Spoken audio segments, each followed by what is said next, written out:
Mongo wakes up from a 4-hour nap. He yawns, climbs down from the branch, drives his logmobile to the gas station, checks the price, and blinks.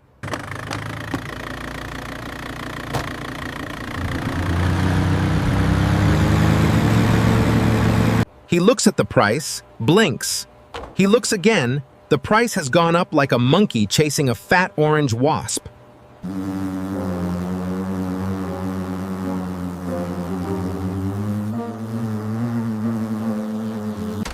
Yesterday, filling the tank cost 61 coins.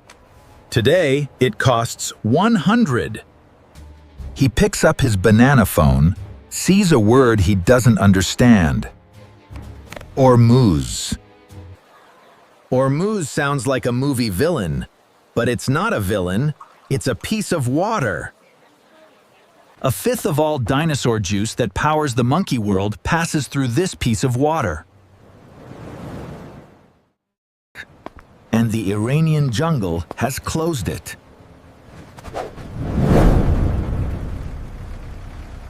Today, Mongo explains how a narrow waterway can bring the world economy to its knees. And why? It can create an unprecedented crisis that could make Mongo pay double to fill his fridge before the year ends. Chapter 1. The piece of water that controls the world. The Strait of Hormuz connects dinosaur juice-producing jungles with the rest of the jungles. Saudi Arabia, Qatari jungle, Iranian jungle, all send their juice through there. Giant ships enter and exit all day, every day.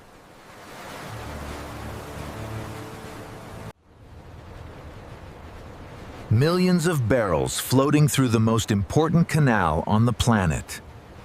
Mongo never thought about that canal, just like Mongo never thinks about his knees until he turns 35 and they creak when he bends down. Hormuz is 60 kilometers wide, but those 60 kilometers move the economy of entire jungles. Asian jungles depend on that juice for manufacturing.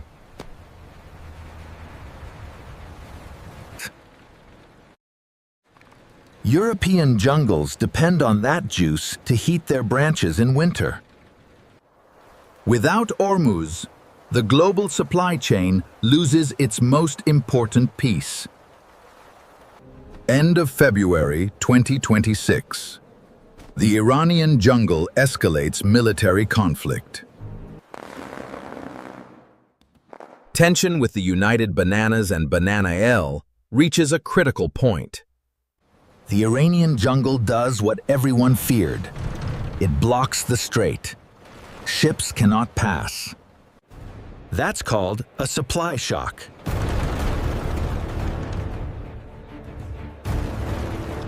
Translated for Mongo. The dinosaur juice tap closes suddenly. And the whole world watches gas prices rise.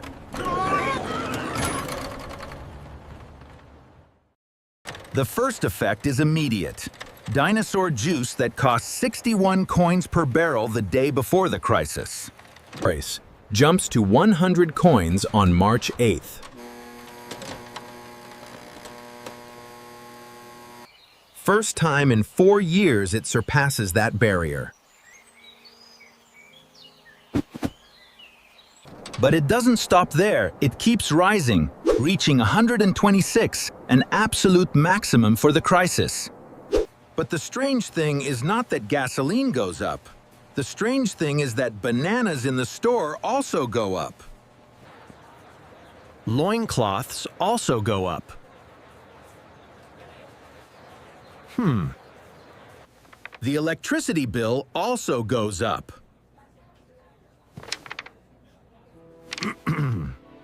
None of that carries dinosaur juice inside. Or so Mongo thinks. Chapter 2. Why bananas go up when dinosaur juice goes up. Dinosaur juice is not just gasoline. It's the basis of everything. Transportation uses juice.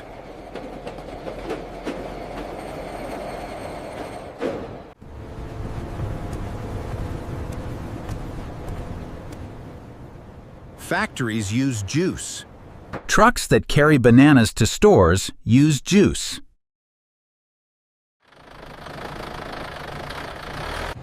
Airplanes use juice.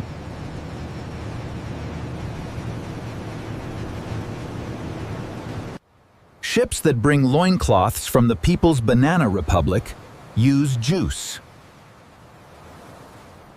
Fertilizers that make bananas grow need gas that comes from the same jungles as dinosaur juice. When the price of juice goes up, the cost of moving things goes up. The cost of moving things goes up.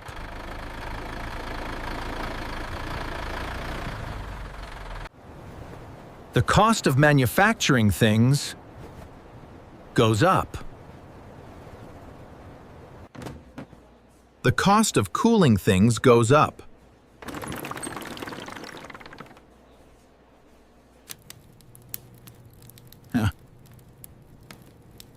The cost of heating things goes up. All of that ends up in the final price that Mongo pays at the store. That's called imported inflation.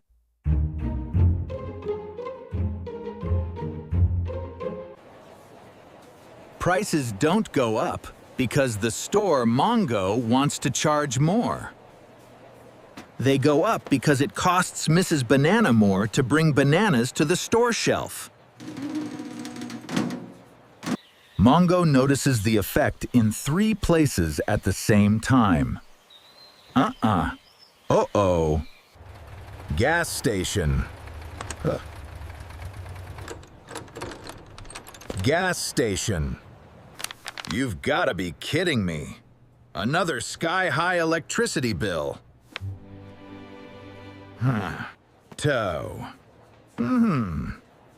Weekly shopping basket. 3 different blows coming from the same place. A barrel of dinosaur juice. The price of 126 coins now costs double. Every bill that reaches Mongo's branch has a piece of Hormuz inside. Mongo doesn't see it, but he pays for it. But there's an additional trap. Insurance for ships passing through a conflict zone skyrockets. Freight costs rise.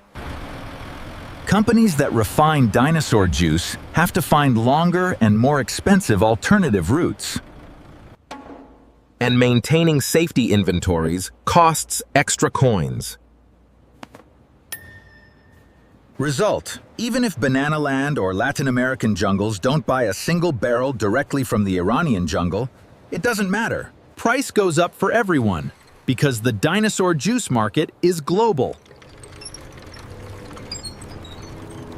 When there's a shortage of juice in one place, the price goes up everywhere. But expensive dinosaur juice is just the first domino piece. Because an international organization has just warned, if the strait remains closed for 60 more days, The food crisis could be worse than during the pandemic. And Mongo still hasn't bought 47 rolls of toilet paper. AHH, HAA. Chapter 3. Cascade Effect from Dinosaur Juice to Bananas on the Table. FAO, the organization that monitors food worldwide, issues an alert in April. The message is clear. The closure of Hormuz doesn't just affect dinosaur juice. It affects fertilizers, it affects gas, it affects sulfur, ingredients that make the earth produce food. The mechanism works like this. First, energy prices rise. Then, fertilizer prices rise because they are made with gas from the same blocked jungles. 39% of the world's fertilizer supply passes through the affected zone. Then, the cost of transporting food goes up. Then, farmers' profitability falls because they spend more on inputs. And in the end, the price of bananas goes up.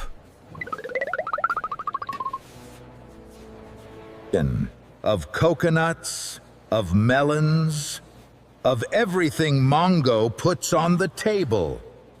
That's called the cascade effect.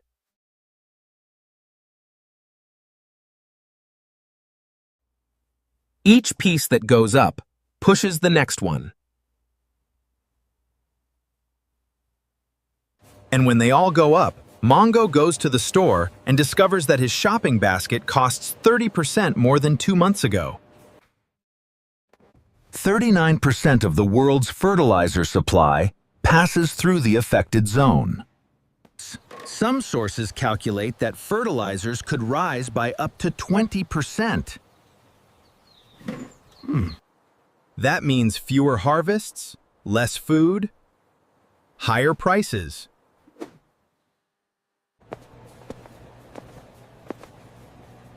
A spiral that feeds itself.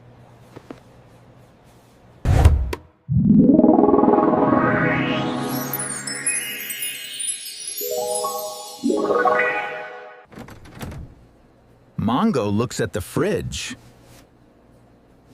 The fridge looks at Mongo. Neither of them has a solution.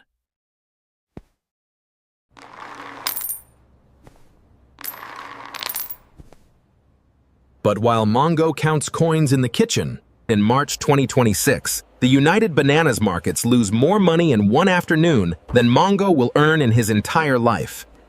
And the worst part, the Mongo who can fix it has to choose between two options that make things worse. Capítulo 4. Mercados en modo pánico.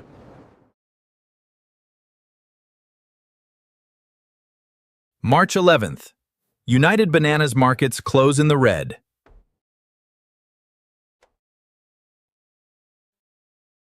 Dow Jones falls to 46,667 points. S&P 500 drops to 6,672. Investor Mongos sell en masse.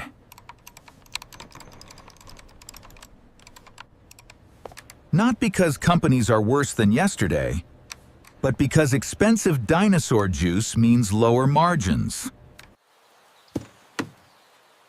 Weaker consumption, stickier inflation. And the central bank Mongo chief has a dilemma.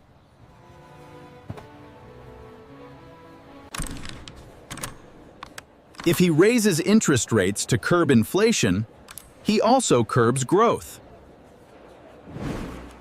If he lowers rates to help the economy, he lets inflation get out of control.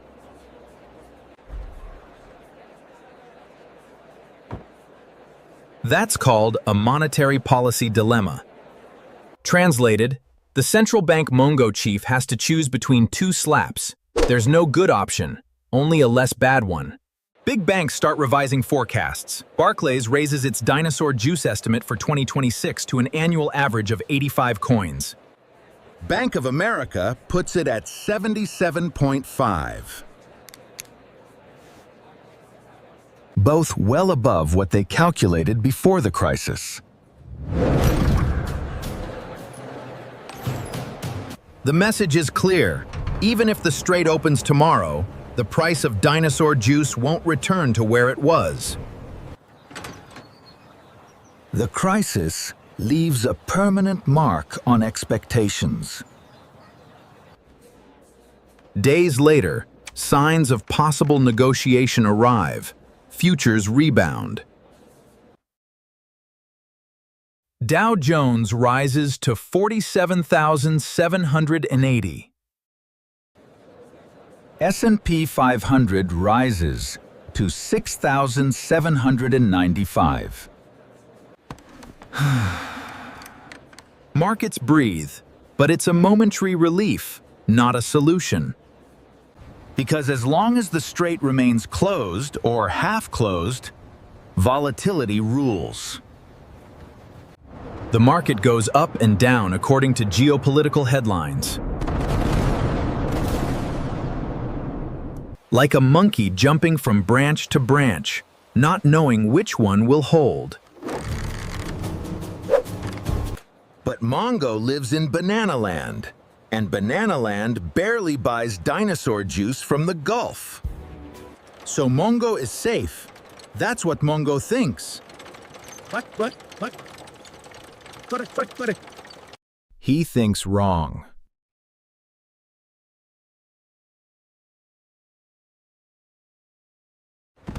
Chapter 5. Banana Land in the middle of a storm. Mongo might think that Banana Land is far from Hormuz, that it doesn't buy much juice directly from the Iranian jungle, that it's someone else's problem.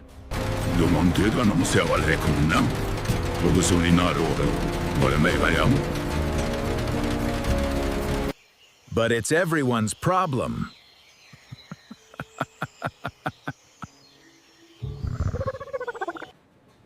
Mongos from the Elcano Institute, who analyze risks for Banana Land, publish a report. Direct dependence of Banana Land on Gulf dinosaur juice seems low, 9%. But real dependence is much greater, because Banana Land buys products from Germany. Germany buys resources from the People's Banana Republic.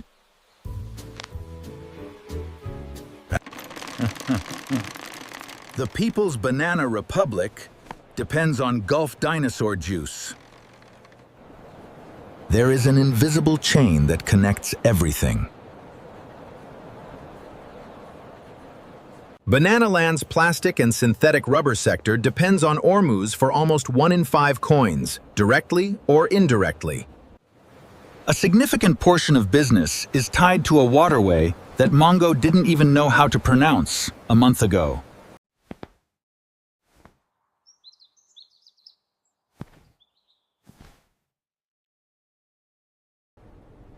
Eso se llama vulnerabilidad indirecta.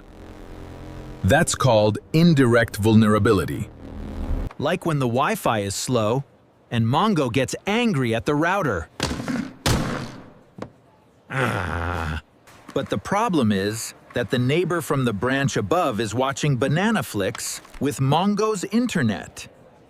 March studies calculate that the conflict could subtract up to 1 GDP point from Banana Land. There is an invisible chain that connects everything. Growth that was going to be 2.5 could end up at 1.2. The difference between 1.2 and 2.5 doesn't sound like much, until Mongo discovers that this difference decides whether his company keeps him or fires him. And that difference depends on only one thing: how long Hormuz remains closed. Chapter 6. 3 scenarios for the monkey world. Scenario 1. Rapid reopening. The strait opens soon. Dinosaur juice drops to 70 coins per barrel.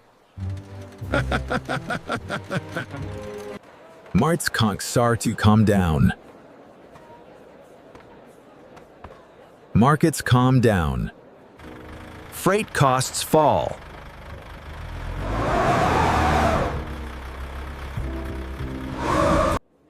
But the geopolitical risk premium remains.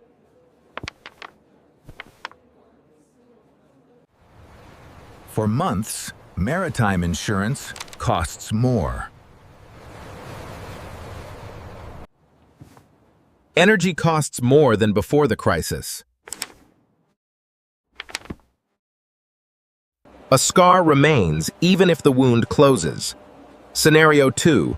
The blockade extends until the second quarter. Dinosaur juice remains above 100.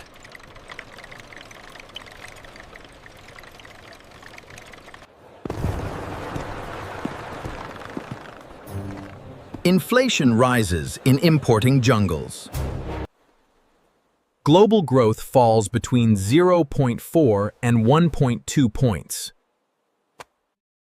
Business profits are revised downwards.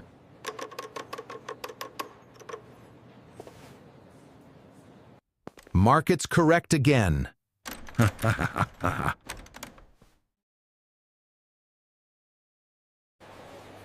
Food prices rise. Sighs sadly. FAO raises the alarm tone. Mongo begins to notice that the crisis is not a banana phone headline, but a pocket reality.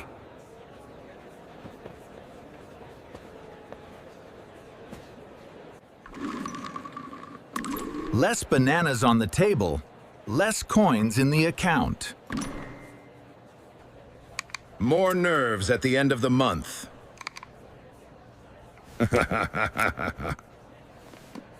Scenario 3. Partial but unstable resolution. Probably more plausible in the short term. Some ship passes, some agreement is signed.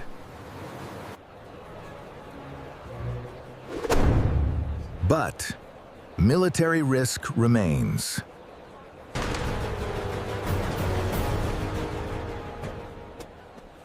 Logistical costs remain high.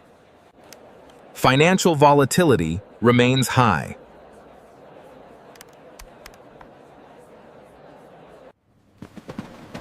The global economy avoids the worst outcome, but grows less. And with higher inflation than expected.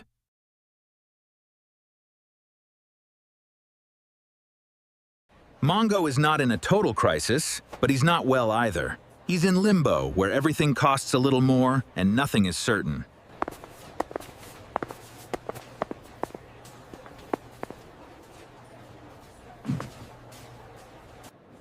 OCDE has already cut its global growth forecast for 2026. Nachto 2.7%.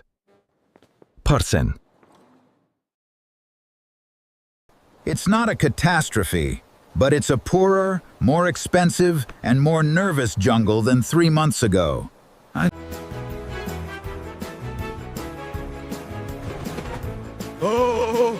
이거는 잠깐. 나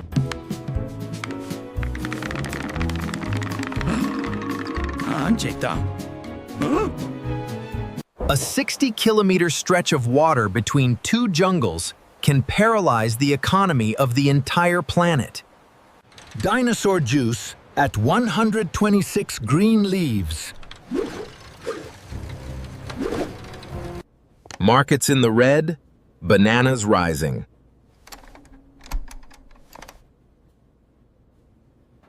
And the central bank Mongo chief choosing between two slaps. Everything connected, everything happening at the same time, because the global energy system. The global economy depends on such a narrow point that two large ships barely fit at once. But there's a jungle that has lived for decades, surrounded by this chaos. It has the Iranian jungle in front of it, which has survived every Hormuz crisis, every conflict, every threat. And it doesn't just survive, it grows. Bananael has the most innovative economy in the entire region. Technology companies that compete with the United Bananas. Foreign investment that keeps pouring in the middle of a war zone that lasts for years. Bananael builds. How is it possible that the smallest and most threatened jungle in the region has the strongest economy? Go watch the video where Mongo explains the Golden Banana entity's plan to significantly influence the global economy.